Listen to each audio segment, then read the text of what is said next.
Waleed Ismail just called one of the gals that he's managing the Brazilian Chimaev. Why does that work? Because it does, doesn't it? That works.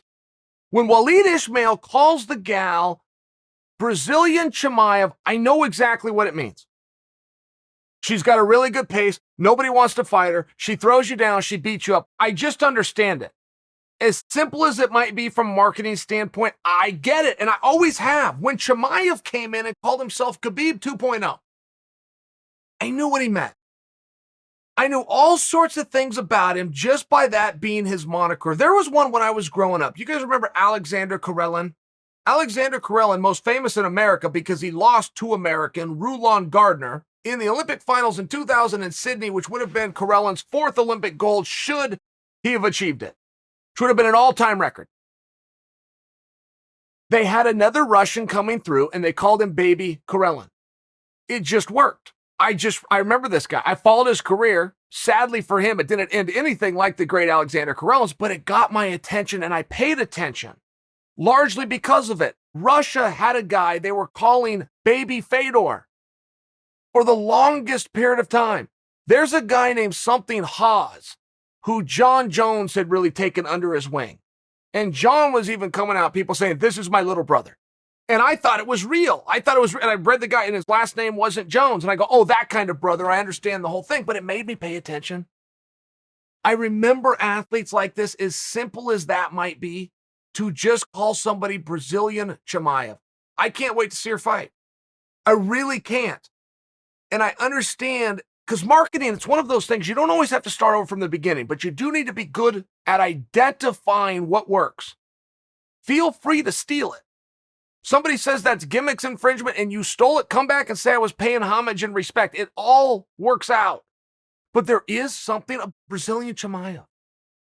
I'm not terribly familiar with this gal. I went and looked her up. She had lost her first ever UFC fight by TKO to Leslie Smith. I don't know what her record is. But I'm sitting here making a piece about her. And I'm sitting here thinking, okay, maybe that means people don't want to fight her. Same as Chimaev. Chimaev came in being Khabib 2.0. Turned out he might be Khabib 3.0. He might be the more advanced Khabib, but now he's trying to separate himself from it. He's trying to get away from Khabib 2.0. He's trying to forge his own path and doesn't want to be attached, doesn't want to be the guy that's looking. It's one of those things.